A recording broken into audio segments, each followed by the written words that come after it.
अस्सलाम वालेकुम। देसी टीवी यूएसए में खुश आमदीद। आज की ताज़ा तरीन इलाकाई खबरों के साथ मैं हूँ नूर फातिमा। पुलिस ने 5 खतरनाक डाकुओं को गिरफ्तार कर लिया। गुजरांवाला कामोगी और वाहडों में बच्चे अगवा होने का सिलसिला न थम सका। गुजरांवाला रूरल हेल्थ सेंटर वाहडों में शोबा रेडियोलॉजी और डेंटल यूनिट अरसा दराज से गैर फाहल मरीज और लाहिकीन परेशान। हेडलाइंस आपने जानी, अब बढ़ते हैं खबरों की तफसीलात की जानिब।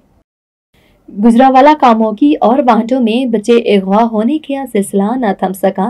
मुकामी पुलिस अगवाकारों का सुराग लगाने में नाकाम। वाहडों से अगवा होने वाले 7 साला तालिब इल्म आसम की लाश भी नाले से मिल गई।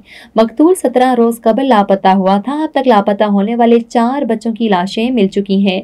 5वें लड़के का अभी भी पुलिस सुराग नहीं लगा सकी। कामोगी के मासूम बच्चे अब इस दुनिया में नहीं रहे। एक माह कबल 7 साला वकास और 9 साला अमीर हमजा को अगवा कर लिया गया और 3 रोज बाद उनकी लाशें खेतों से मिली। ये दोनों मेहनत कशों के बच्चे थे जिनके कातिलों का आज तक सुराग नहीं मिल सका। इसके बाद पुलिस स्टेशन सदर कामोगी के ही इलाके में एक 5 साला बच्चे उस्मान भी अगवा कर लिया गया और इसकी लाश भी 3 दिन बाद खेतों से मिली। इस मासूम बच्चे की सफाक मुलजिमों का सुराग नहीं मिल सका। इसी तरह पुलिस स्टेशन वाहडों के इलाके में मेहनतकश इफ्तिखार का 7 साला बेटा आसम भी लापता हो गया, जिसकी लाश 19 रोज बाद जोखर से मिली, जिसके मुलजिमों का भी कोई सुराग नहीं मिल सका। इन सब मासूमों के वालिदैन इंसाफ के मुंतज़िर हैं।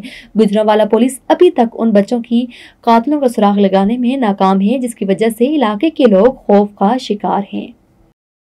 नाज़रीन, हमें ये ऐलान करते हुए खुशी हो रही है कि अमेरिका भर में इब्तदाई वोटिंग बाकायदा तौर पर शुरू हो चुकी है। ये एक अहम मौका है कि अमरीकी शहरी अपने ख्यालात का इजहार करें और इलेक्शन के दिन से पहले अपनी पसंद के उम्मीदवार के हक में वोट डालें। इब्तदाई वोटिंग आपको अपनी सहूलत के मुताबिक वोट डालने की इजाज़त देती है, इस बात को यकीनी बनाते हुए कि आपका वोट हमारी कम्युनिटीज़ और मुल्क के मुस्तकबिल की तश्कील में अहम किरदार अदा करता है। देसी TV USA, DTV-NN, DTV flix और Pakistan Chronicle and south Asian Chronicle इस हवाले से आपको हमेशा आगाह करते रहे हैं और अब भी हमारा पैगाम है कि अपने मुकामी इंतखाबी दफ्तर से इब्तदाई वोटिंग की जगहों और औकात की तफसीलात चेक करें। याद रखें, आपकी शिरकत अमरीकी जमहूरियत और आपके जमहूरी हुकूक के लिए बहुत अहम है। आइए अपनी आवाज़ें बुलंद करें, बराह करम मुतहर्रिक रहें और ज़रूर वोट दें और दूसरों को भी वोट देने के लिए कहें। कुछ पाकिस्तानी अमरीकी इंतखाबात में हिस्सा ले रहे हैं, ख़ास तौर पर टेक्सास के fort bend county, Harris county, Dallas county और बेयर काउंटी में। इब्तदाई वोटिंग 21 अक्टूबर से 1 नवंबर 2024 तक होगी। इलेक्शन का दिन हमेशा नवंबर के महीने में मंगल को होता है और ये 5 नवंबर 2024 को है। अगर आप इब्तदाई वोटिंग से रह जाते हैं तो आपको इलेक्शन के दिन यानी मंगल 5 नवंबर 2024 को वोट देना होगा। You came to this country for a brighter future for you and your loved ones. You've made it this far. Now it's time to become a citizen. With citizenship, you gain the right to vote, access to federal jobs, the ability to keep your family closer, and the freedom to travel with a U.S. passport. These are just a few of the benefits waiting for you when you become eligible. We're here to help you through the process with free resources and personalized guidance. Together, we can make it easier. Get started at becomeacitizentoday.com. Gujranwala rural health centre वाहडों में शोबा radiology और dental unit अरसा दराज से गैर फाल मरीज और लाहिकीन परेशान। इंचार्ज शोबा रेडियोलॉजी, शोबा डेंटल यूनिट और क्लर्क मुसलसल हेल्थ सेंटर से गैर हाजिर।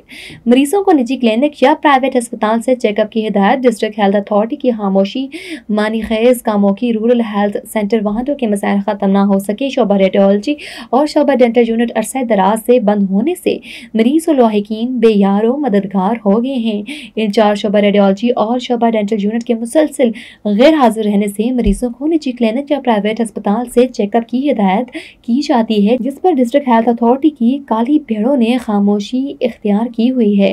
सहूलियात की फ्राहमी में हेल्थ सेंटर डिस्पेंसरी की मानद होकर रह गया है। बताया गया है कि इंचार्ज शोबा रेडियोलॉजी, शोबा डेंटल यूनिट और क्लर्क अरसा दराज से हेल्थ सेंटर से गैर हाजिर हैं और उनकी हाजिरी को अमला की मुबैना मिली भुगत से यकीनी बनाया जा रहा है। हेल्थ सेंटर के عملہ کے خلاف ڈسٹرکٹ ہیلتھ اتھارٹی کو 20 درخواستیں دے چکے ہیں، لیکن ڈسٹرکٹ ہیلتھ اتھارٹی کی کالی بھیڑوں نے بھی نوٹس لینے کے بجائے خاموشی اختیار کر رکھی ہے، جس پر سماجی کارکنان نے وزیر اعلیٰ پنجاب اور صوبائی وزیر ہیلتھ سے فوری نوٹس لیتے ہوئے قانونی کارروائی کا مطالبہ کیا ہے۔ پاک پتن تھانہ سٹی پولیس نے گزشتہ ماہ کے دوران 2 ڈاکو گینگ کے 5 ڈاکوؤں کو گرفتار کر لیا۔ موٹر سائیکل، نقدی طلائی زیورات برآمد۔ پولیس کے مطابق ملزمان سے وارداتوں میں استعمال ہونے والا اسلحہ اور موبائل فون بھی برآمد کر لیے گئے ہیں۔ ڈاکو شہر کی گلیوں اور درجنوں وارداتوں میں پولیس کو مطلوب تھے۔ S H O city Rana Waqar اور پولیس ٹیم کو D H O Tariq Wilayat نے تعریفی اسناد دینے کا اعلان کیا ہے۔ ناظرین، امریکہ میں فلوریڈا ملٹن میں آئے ہریکین کی وجہ سے ہوئی تباہ کاریوں اور امدادی کارروائیوں سے آپ کو آگاہ کرتے ہیں۔ Meet the tools that help reduce flood risk across Harris County. From channels to stormwater detention basins to floodplain preservation, the Harris County Flood Control District manages each one with a single goal: flood risk reduction. Because they impact our quality of life with benefits like avoided damages, an expanded urban forest, and room for trails and green spaces. Flood risk reduction efforts have an impact on our quality of life. Learn more at hcfcd.org. اب تک کے لیے اتنا ہی۔ مزید خبروں اور updates کے لیے دیکھتے رہیں DTVNN، دیسی ٹی وی USA، دیسی اسپورٹس اور ہمارا OTT plate form DTV Flix، جہاں پر آپ کو 3000 سے زائد چینلز دیکھنے کو مل سکتے ہیں۔